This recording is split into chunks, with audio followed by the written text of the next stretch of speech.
तो ठीक है पुत्र, मैं तुम्हारी इच्छा का मान रखता हूं और आशा करता हूं कि नर्क से दूर रहने की शक्ति तुम्हारे पिंडदान में हो। आज केवल तुम्हारे कारण मुझे संपूर्णता से धर्म का त्याग करना होगा। एक पुत्र पिता के लिए बल होता है, परंतु आज तुम मेरे लिए निर्बलता सिद्ध है।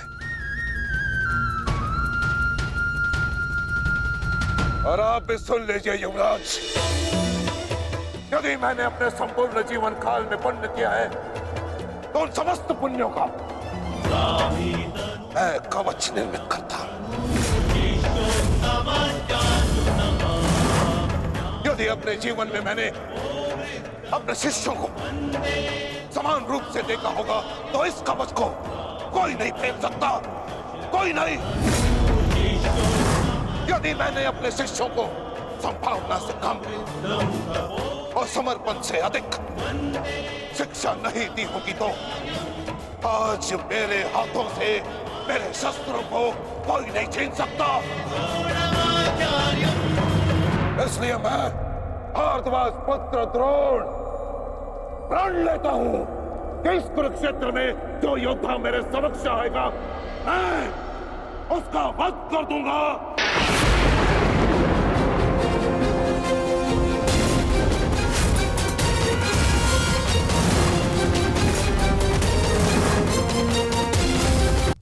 आचार्य द्रोण का वध करना सरल नहीं। परशुराम के दिए गए उनके पास ऐसे कई अस्त्र हैं जिनका हमें अनुमान तक भी नहीं। मेरे पुत्र का जन्म केवल द्रोण के वध के लिए हुआ है। मुझे पूर्ण विश्वास है कि मेरा पुत्र अपने जीवन के इस उद्देश्य में अवश्य सफल होगा।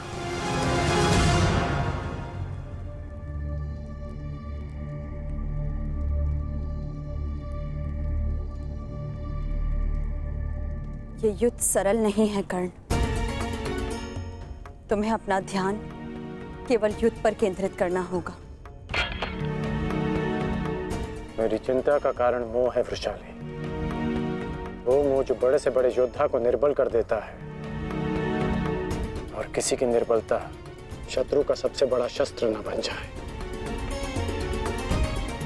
बस इसी बात की चिंता है। तुम्हारी चिंता स्वाभाविक है पार्थ। आचार्य द्रोण का वध करना सरल नहीं है, धृष्टद्युम्न के लिए भी नहीं।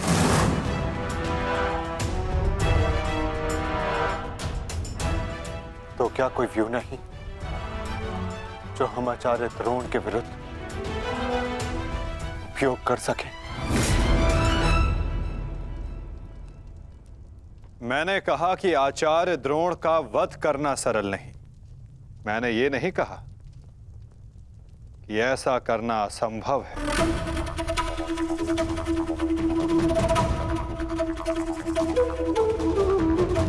एक व्यू है जिसे आचार्य द्रोण भी नहीं तोड़ सकते।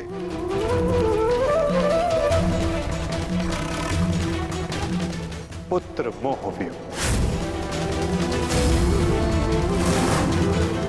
आचार्य द्रोण को परास्त करने का केवल एक ही अस्त्र है, अश्वत्थामा।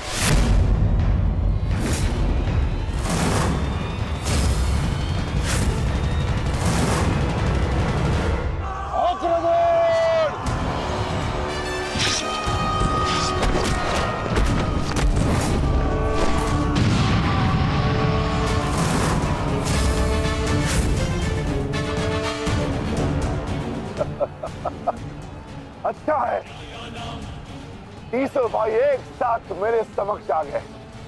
अब नर्क तक की यात्रा के मार्ग में एकाकी अनुभव नहीं करोगे। सावधान देव।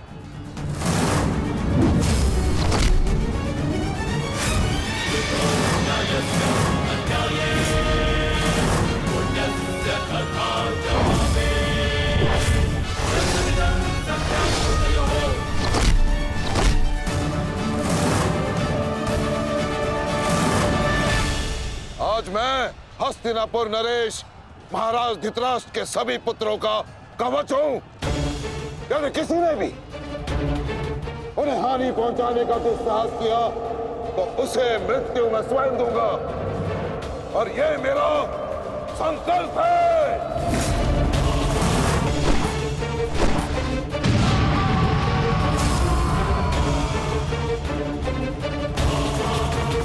माधव, अश्वत्थामा को घेरने की योजना क्या है?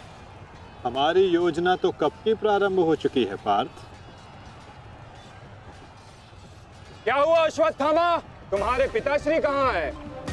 कहीं अपने काल को आता देख कहीं छिप तो नहीं गए?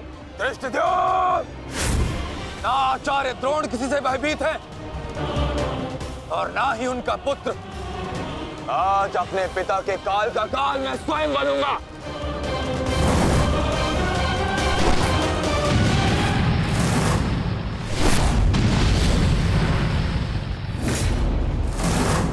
बस इतना ही सीखा है अपने पिता से? आओ अश्वत्थामा, आज मैं तुम्हें जीवन का पाठ पढ़ाता हूँ। भाग कहाँ रहे हो कायर?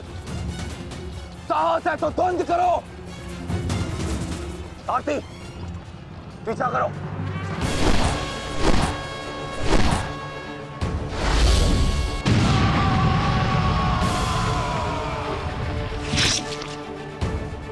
मित्र, अश्वत्थामा कहीं दिख नहीं रहा। कहीं वो शत्रु के घेरे में घिर ना जाए। तुम आचार्य द्रोण के पीछे जाओ, मैं अश्वत्थामा को खोजता हूँ। ठीक है मित्र। सारथी, चलो सत्यसेन।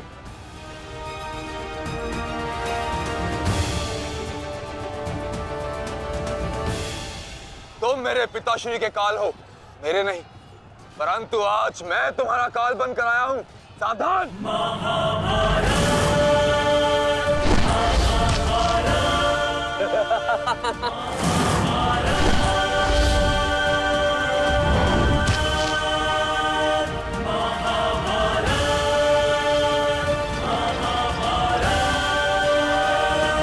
अच्छा हुआ कि पिता और पुत्र दोनों एक साथ मेरे सामने आ गए।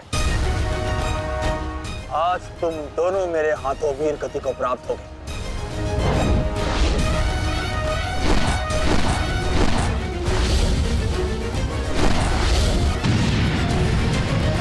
गुरुदेव, आज तो आपने भीम से अश्वत्थामा को बचा लिया था, किंतु कब तक?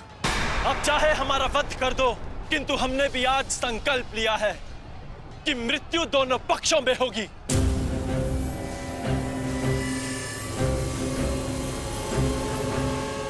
चलो सारथी, हमें वापस जाना है। जिक्र करो। अश्वत्थामा का? अश्वत्थामा कहीं दिखाई नहीं दे रहा आचार्य, परंतु कर्ण उसी की खोज में गया है।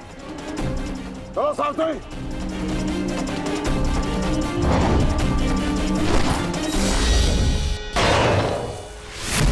अब तुम्हारी सहायता के लिए ना कोई सैनिक है और ना कोई व्यू।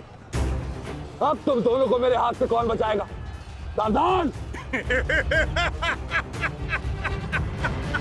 अश्वत्थामा, तुम स्वयं व्यू में खड़े हो। इस व्यू को शमशान व्यू कहते हैं। कदाचित तुम्हारे पिता ने तुम्हें इस व्यू के विषय में बताया ही नहीं होगा। अपने चारों ओर देखो।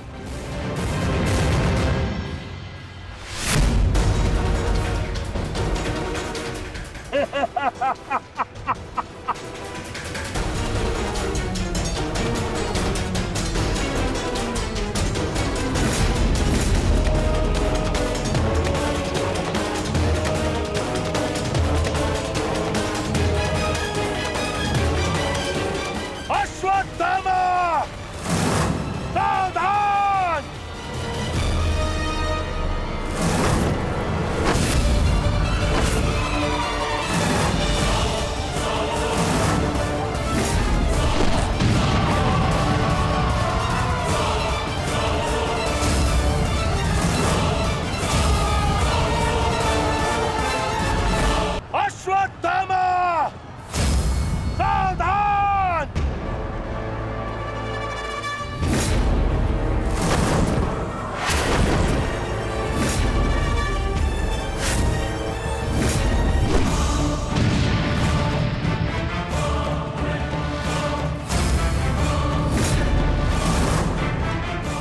दूसरों की चिता के लिए सजाई गई लकड़ी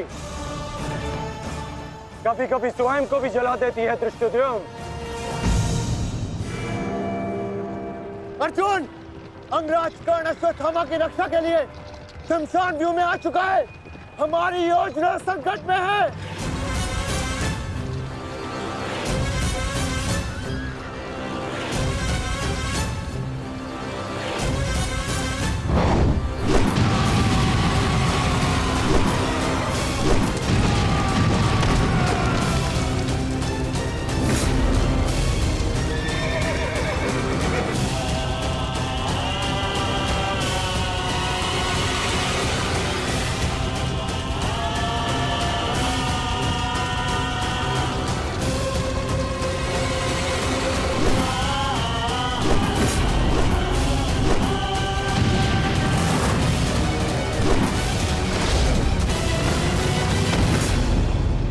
अश्वत्थामा!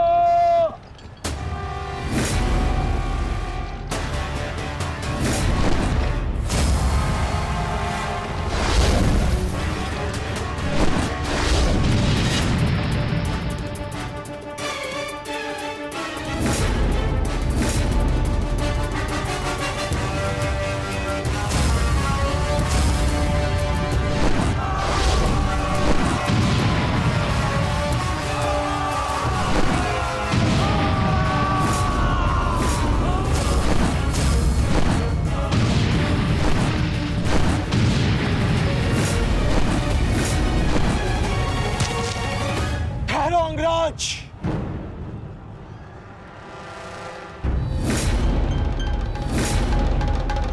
स्मरण है ना कि हमारा द्वंद्व का निर्णय आना अभी शेष है। मैं युद्ध का आह्वान देता हूं।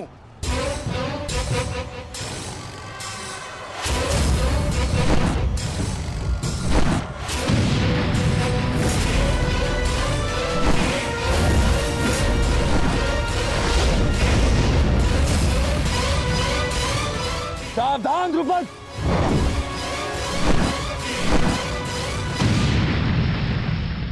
मेरा ही राज्य मुझसे ही छीनकर मुझे ही आधा राज्य भीख में दिया तुम्हारे पिता ने, और जिस आधे राज्य पर तुम शासन कर रहे हो वो मुझे स्वीकार नहीं है।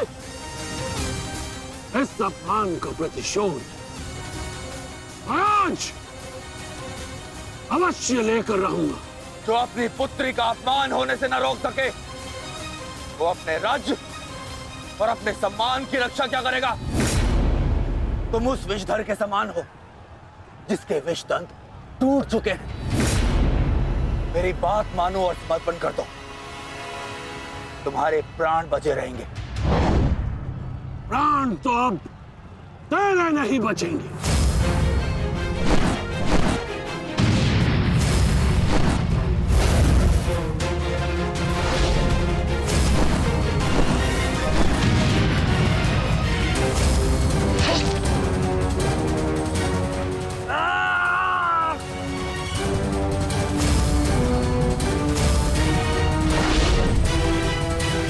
द्रुपद,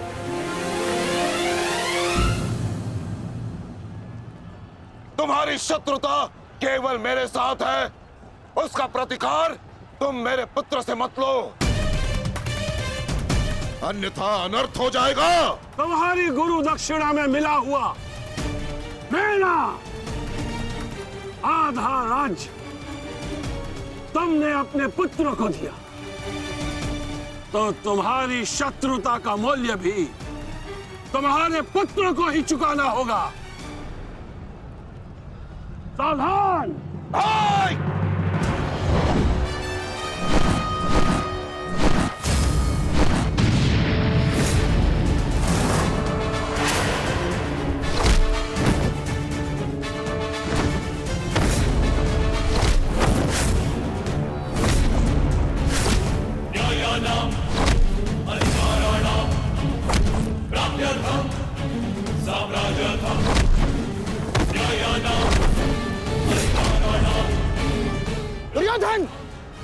भीम ने तुम्हारे और 5 अनुजों का वध कर दिया है और अभी उसकी रक्त पिपासा बुझी नहीं है दुर्योधन। और उस दिशा में देखो, द्रोण द्रुपद नरेश के साथ द्वंद्व में व्यस्त है। अब केवल तुम ही उस भीम को रोक सकते हो दुर्योधन, शीघ्रता करो। तो क्या द्वंद्व बीच पे छोड़कर जाओगे दुर्योधन? उसके लिए उनका अनुज पर्याप्त है। जस्ट आप जाइए, इनके द्वंद्व की कामना मैं पूर्ण करता हूं।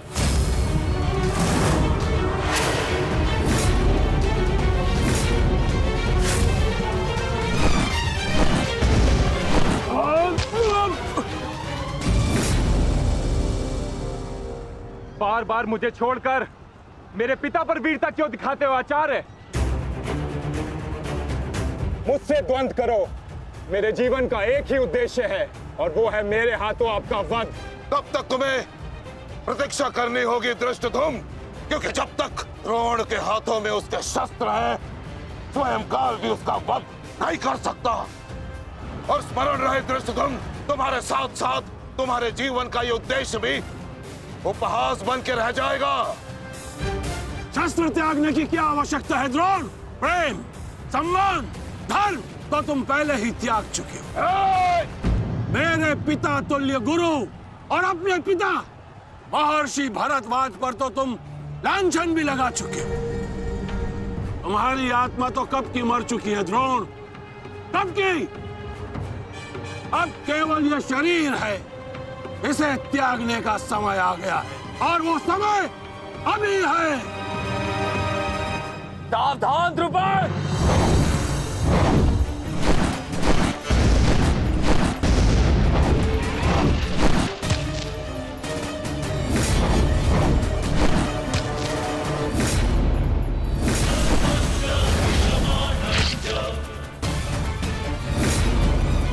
अश्वत्थामा,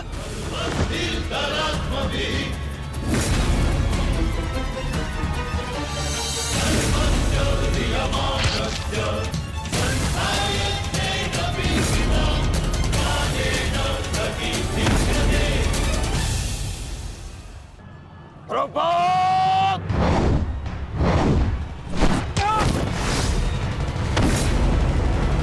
पिताश्री!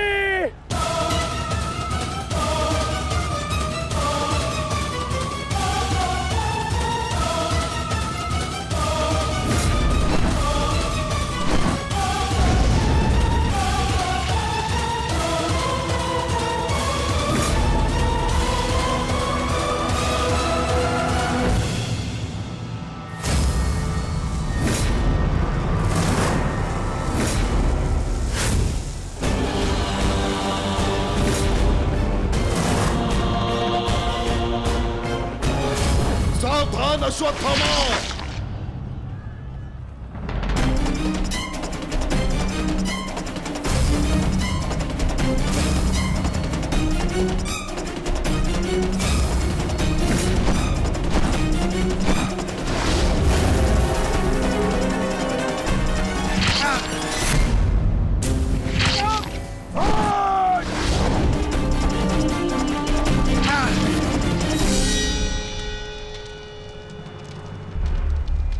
पिताश्री!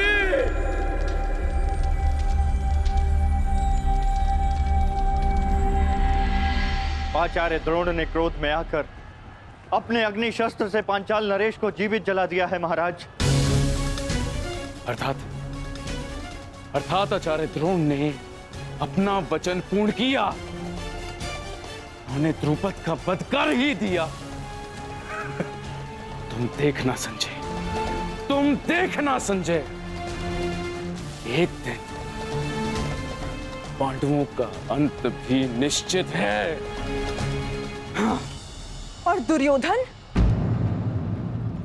दुर्योधन कहाँ है संजय?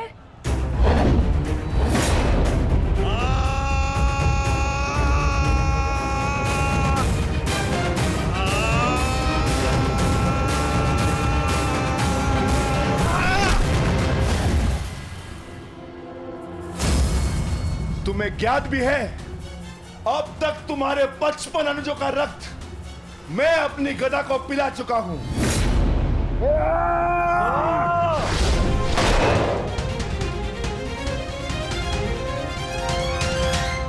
अश्वत्थामा, अश्वत्थामा, उठो उठो पुत्र, उठो।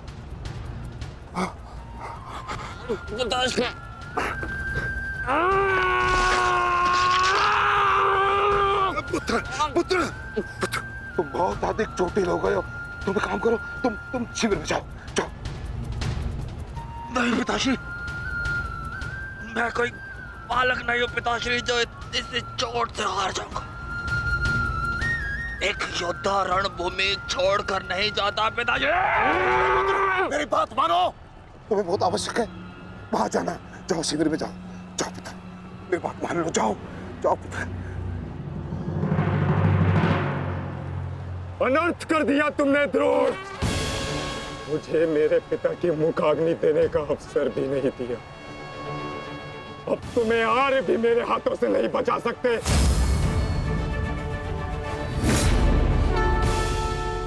सावधान! मैं जानता हूं तुम एक वीर योद्धा हो, पर तुम बहुत अधिक चोटिल हो गए पुत्र।